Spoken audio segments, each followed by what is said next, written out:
I want you to think of a time you heard the word hormonal. What does it mean to you, and how does it make you feel? Chances are you've probably heard this word before, but you're not quite sure what it means, or you didn't really like the context in which it was being used. And the truth is, all of us have collectively underestimated the power of this one word and how it can not only help us understand ourselves, but the world around us. When I first heard the word hormonal, I was in elementary school. And I'm sure a lot of you can relate to the sentiment that I'm about to tell you right now. So I'm sure all of you remember all of the boys and the girls would be separated into two separate rooms for the period talk. And essentially, it was only the girls who learned about periods, and it was only the boys that were separated from us. But the thing is, all of the educators and all the teachers would say, you guys are going to become very hormonal teenagers one day. And if I'm being honest, looking back, I didn't really like the way that this was being said to me. I felt undermined. I didn't like it. But why is that? And things really didn't get better when the boys would say, she's just hormonal. She's just on her period. Because what does that really mean? I want to talk about a story called Stop Calling Women Hormonal by Dr. Randy Hutter Epstein. She actually wrote this for the New York Times, and she writes about her own personal story of her son Jack, who was born a month early in London. So imagine this. You've given birth, you're cleared to leave, and the doctors come in again requesting yet another blood test. Dr. Epstein was just ready to go home. But the doctors were like, no, we need another blood test from you. But Dr. Epstein said, why should I do it again? I already did this. Why should I go through this? And the doctors then looked to the nurses and said, write down that mother is refusing treatment. But Dr. Epstein said, no, I'm not. I'm not refusing treatment. I'm refusing a needless test. To which the doctors then said, write down mother is hormonal. But he didn't use this word to refer to her as a newfound mom with superpowers. He used this word to undermine her, to say that she was a woman off the rails, or hormonal. Even a Harvard Business Review report from 2023 found that search committees decided not to hire women from ages 40 to 60 because of menopause-related issues or menopause symptoms. So what do all of these stories have in common? It's the fact that at every single reproductive stage of a woman's life, the word hormonal has been used against us time and time again. Think about it. Starting from our periods, going into pregnancy, and ending in menopause, we've always been sold the narrative of, ooh, hormonal is so bad, women are hormonal. But what does hormonal mean?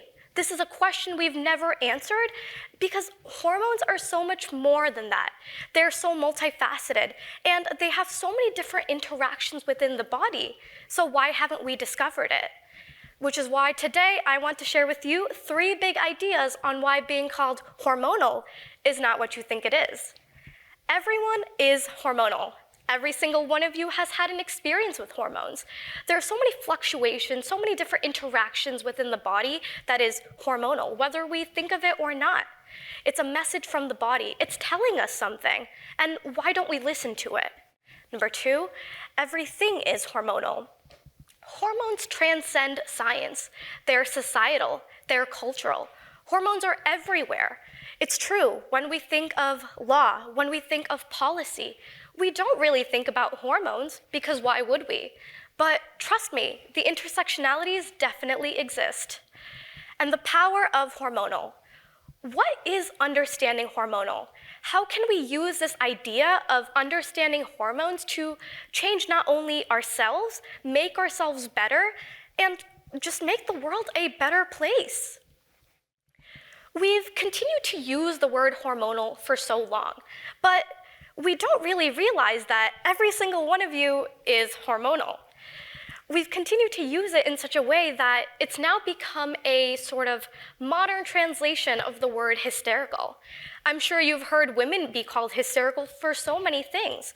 But if we look at the history of where this word came from, it actually stems from the word hystera, meaning uterus. And as you can see, this goes back to the ancient Greeks and also the ancient Egyptians.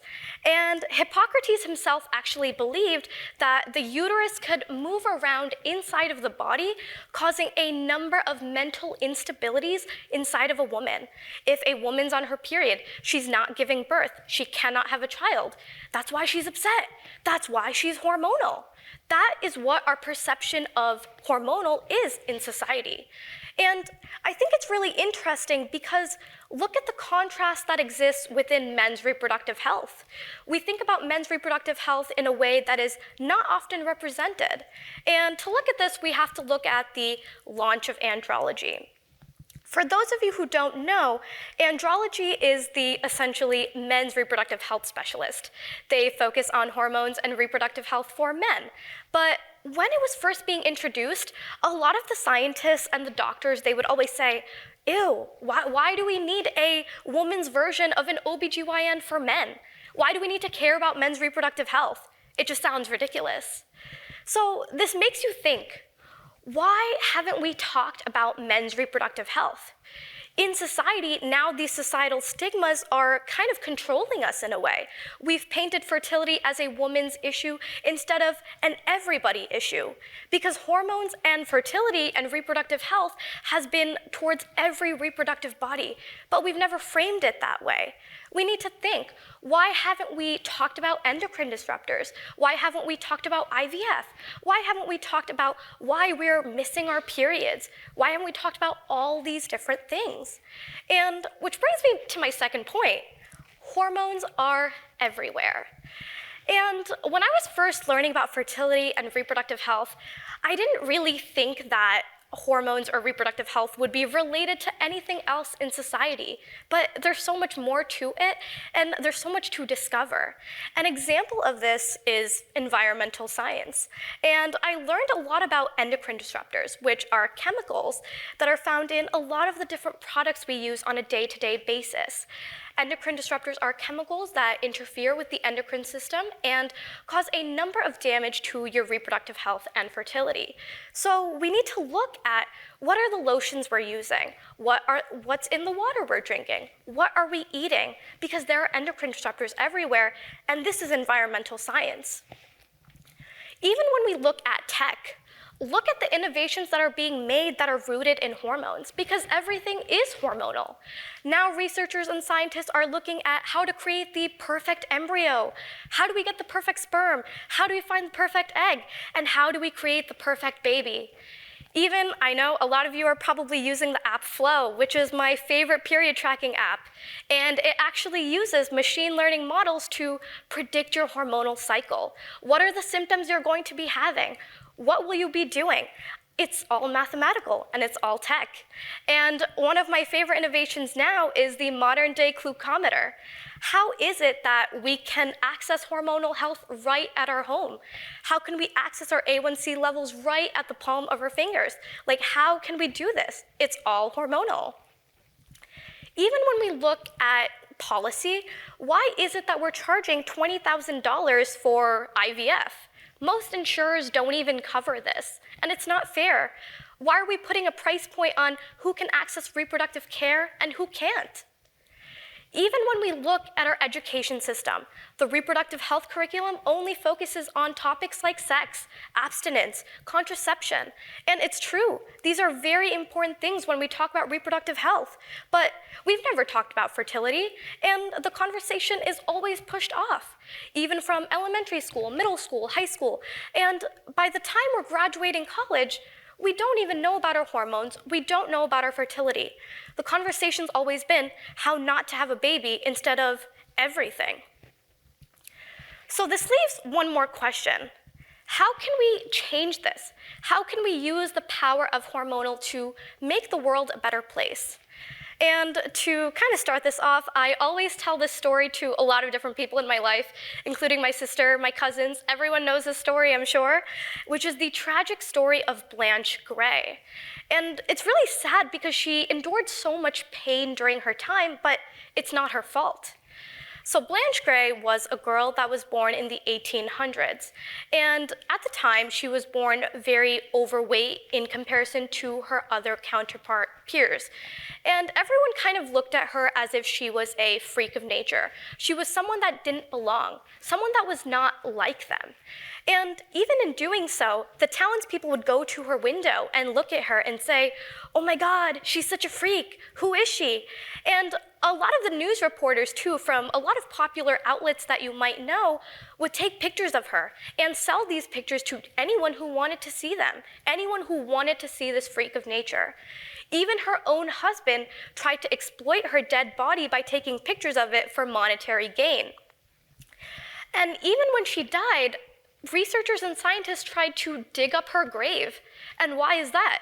They believed she was a freak of nature, a science experiment. They wanted to know, but it was unfair. Why does she have to do this?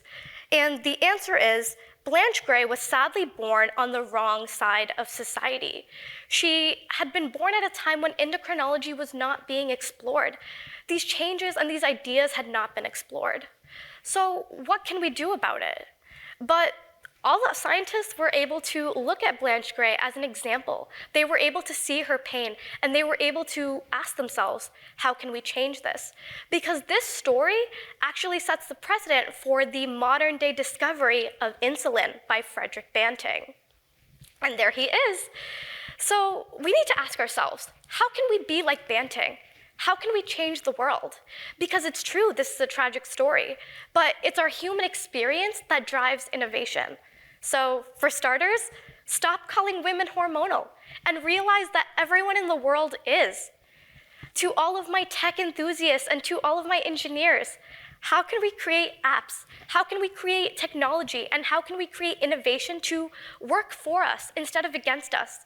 How can we use our knowledge of data science and machine learning models to create different technologies that gives us hormonal health right at our fingertips?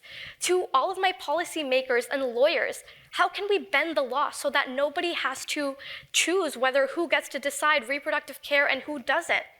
To all of my medical doctors and to all of my public health professionals, how can we teach our students? How can we teach all of the patients we see and everyone that we want to help? How can we teach them about hormonal health and that this is something to not only explore, but to incorporate into our daily lives? And to all of my change makers, how can we incorporate the power of hormonal and use it to not only better ourselves, but the world around us? Which is why I want to leave you with one quote by Frederick Banting himself, who said, "Insulin does not belong to me. It belongs to the entire world." And hormones have always belonged to the entire world. They've always been ours to discover, to enjoy, to research, to learn from. So why haven't we? If I today am standing here to tell you all the different intersections that exist within hormones and reproductive health, just think of what a vast field that endocrinology truly is. It's time that we start exploring these boundaries because hormones give us access to a truth that is not only black and white, but something that is colorful. We're so used to hearing a truth that is black or white. It's this or it's that. But what if we ask ourselves, what if it's more than that? What if we find out what is beyond that? And today is the day we start. Today is the day we start going beyond everything we thought we knew. Today is the day we start exploring what hormones are and what we can do with them. Today, the future is hormonal, just as it always has been. Thank you.